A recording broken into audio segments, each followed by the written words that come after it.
Hello everyone, it's me Uncle Dan. Today I am going to read Essex 6028, Popularity Test, Chapter 6. The next day, all the kids were sitting on gym mats in front of Mr. Ratburn. He was wearing a karate gi and bowed to them before speaking. This morning, he said, we'll focus on karate. Let's have a demonstration from our expert, Sue Ellen. Sue Ellen was standing next to Fran. Who, me? She said. I'm not an expert, Mr. Rappan. I'm just average, barely. Mr. Rappan nodded. Yeah. We appreciate your modesty, Sue Ellen. Now step up here onto the mat. Good, all right. I need another volunteer. Who shall it be? Oh, thank you, Buster. Step on up. Buster looked down at his hands. Me? He squeaked. Again, Sue Ellen? Well, okay. Begin. Two opponents stared at each other. Buster waited for Sue Ellen to make one of her lightning moves and throw him on his back, but Sue Ellen didn't move. Finally, Buster darted in and took Sue Ellen's arm. When she offered no resistance, he dipped his hip and flipped her over. The other kids gasped. Excellent, said Mr. Rappan. Buster was just shocked. I flipped Sue Ellen? Wow, I must be good. Fun leaned down to Sue Ellen on the mat. She whispered, it is working. Sue Ellen just made a face. The Binky stepped onto the mat. If Buster can do that, so can I. Hold on, said Mr. Rappan. Sue Ellen, do you want another match? She nodded weakly. I guess so. Very well. A moment later, Binky rushed in, and once again, Sue Ellen didn't resist. She was just lying on her back again, facing the ceiling. Binky raised his arms victoriously, but only for a moment. Then he dropped them abruptly. This victory stings, he said, helping to pull Sue Ellen to her feet. She looked surprised. Why? Doesn't it make you feel good about yourself? Binky looked at her suspiciously. Why would I want to? Hey, you did that on purpose, didn't you? You weren't even trying. Sue Ellen looked away. Well, I'm trying. Fawn said, suddenly. She stepped onto the mat for a second. She seemed ready to face Binky, then she changed her mind and turned to Buster instead. Try me, she said. Huh? Okay, after beating Sue Ellen, he didn't expect any problems with Fern. The Fern waved her arms in a blur and released a yell. Yeah! Buster stumbled back, losing his balance. Seeing her chance, Fern lunged forward, grabbed him, and tossed him down. Said Buster. Fun jumped up and down excitedly. I did it. All right, said Mr. Rapper. I think that's enough demonstrating for today. Arthur went over to Buster, with still on his back, staring upward. You flipped Sue Ellen, and then Fun flipped you. Buster nodded. It feels like the world is turned upside down. As the group turned to another activity, Fun and Sue Ellen could see the other kids watching them. It is working, Fun whispered. Everyone is just staring at us. That must mean we are likable. I hope you're right, said Sue Ellen, rubbing her shoulder. I'm not sure how much more being liked I can take. Chapter 7, the Brain, Jenna, Muffy, and Buster were weaving on a loom in the community center, or trying to. There was a big knot in the thread, and Buster was untangling it. We need help. He said, oh, look, there's Sue Ellen. She'll know what to do.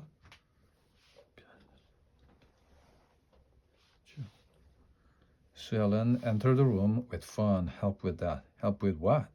A group is weaving a futuristic, non-cuttable armor fabric, said the Brain, but we have run into some snags.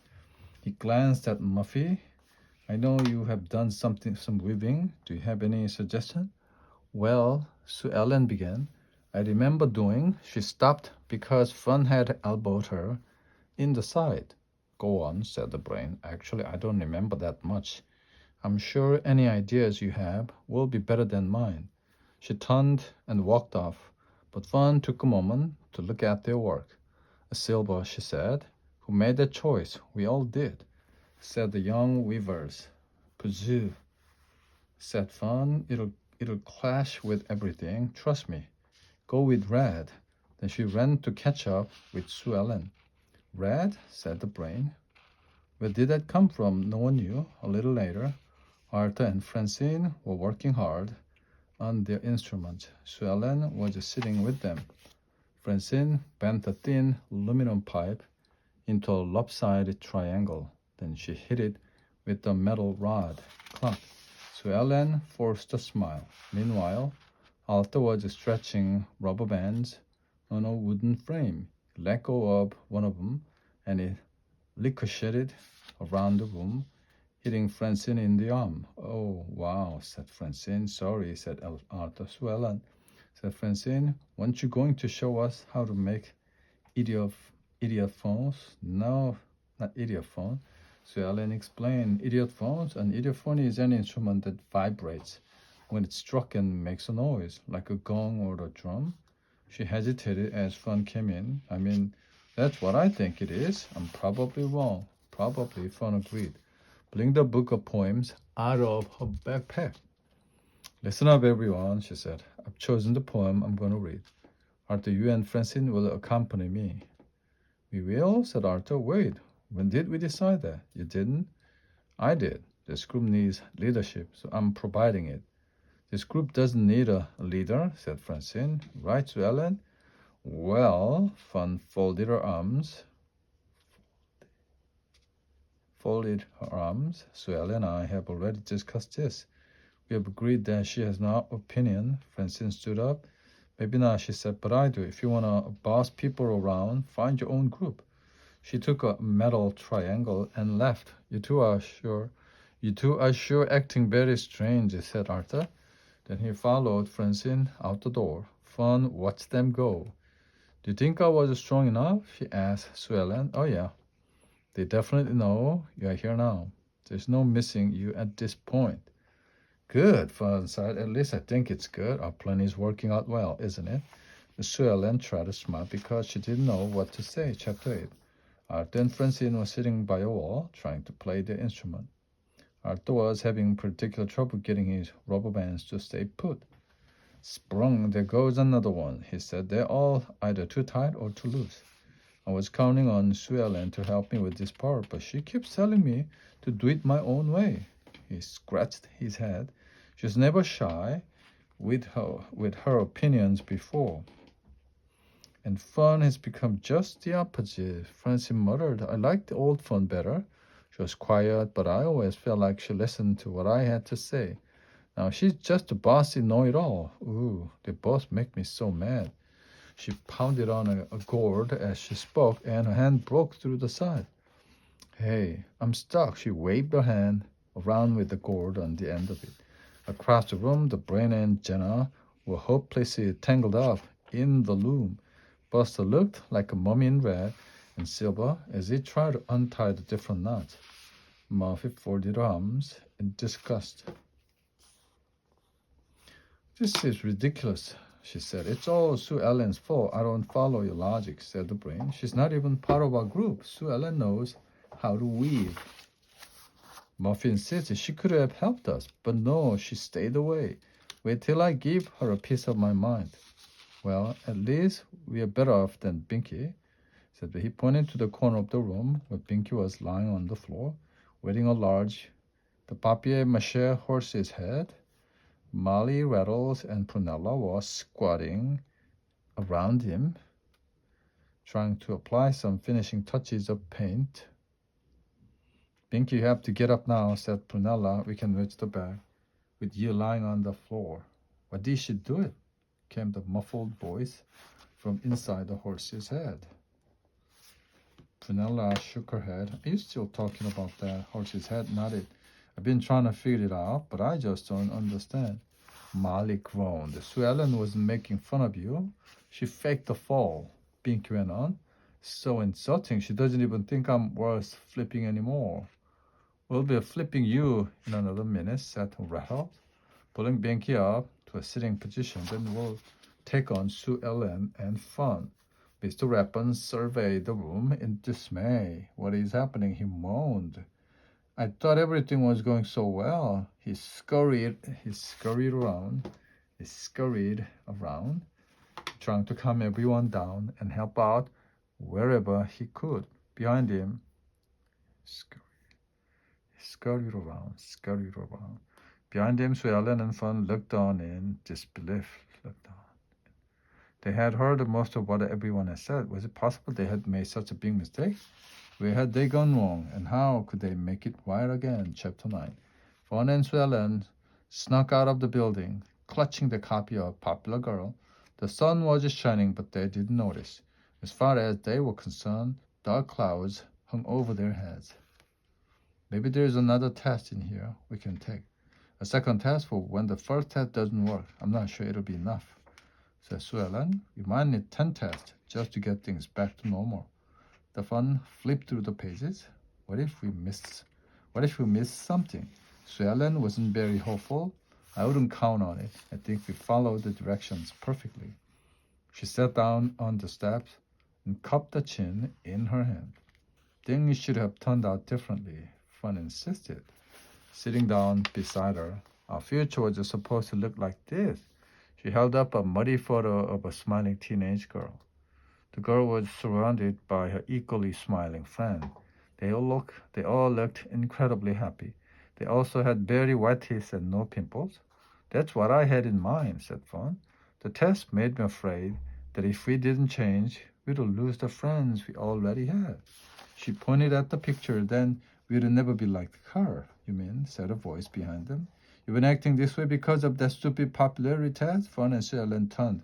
Francine Art and Buster had come up behind them. Francie was still wearing the gold on one hand. It's not stupid. It's scientific. It says so right in the introduction, and we carefully answered each question. Said Sue Ellen. Some of them were really tough. Did you answer that your friends were diet soda? Buster asked. That might have thrown off your score. Fun sighed. I don't think diet soda played any part in it, Buster. The test results said that Sue Ellen draws too much attention to herself, while I don't draw any attention at all, and that we aren't likable because of that. But that's not true, said Arthur. We like you the way you are. But the test was so definite, said Fun. Maybe, but the test was designed for teenagers, remember? The results wouldn't match up for us because we're younger and smarter than they are. Fun hadn't considered that. So you don't think I'm too quiet? She asked. And that I'm too good to be true? Sue Ellen added. No. Fun and Sue Ellen smiled in relief. Now, if we have that settled, said Arthur, will you please come in? We still need help with the instrument if you insist. After you. They both jumped up happily and followed the others inside. Chapter 10. Mr. Rappen stood at the door to the community center talking to the kids as they left. This has been a fun week, he exclaimed. Great projects, everyone. We'll see you back in school on Monday. Murphy came out with a square of silver fabric. Buster, Jenna, and the Brain followed her. How can we split this up? Murphy asked. It won't cut. Maybe you could share? Said Buster. The Brain laughed. That's what we get for creating non-cuttable fabric. Whose bright idea was that, anyway? Asked Jenna. The Brain and Buster pointed at each other. Look out for ancient Greece's mighty secret weapon, the Trojan horse. Brunella came out, pushing the completed Trojan horse. Molly and Rattles were helping her. Underneath the horse, the 2 feet was sticking out. Who's in there? Asked Buster. Suddenly the side opened, and Binky stuck his head out. The Greeks rule and Trojans drool. The sound of music followed the comment as Arthur, Francine, and Sue Ellen and Fun came out, playing their homemade instruments. Arthur plucked his rubber bands, while Francine shook a repaired cord. Wait till DW hears this, said Arthur. Sugar Crazy smiled at the thought. Francine nodded. I can't wait to give Catherine a performance. Sue Ellen ran forward to catch up to Binky. I wanted to talk to you, she said. Binky frowned. What do you want? He asked. I thought I would offer you a rematch, said Sue Ellen. Binky thought it over. And you'll do your best? Sue Ellen laughed. You can depend on it. Good, said Binky. Then he noticed the determined look on Sue Ellen's face. At least I think it's good. I'm glad to see all's well that ends well. And I'll bet everyone was happy to have a whole week without having to take a single test. Sue Ellen and Fun just looked at each other. We wish, they said together. The end.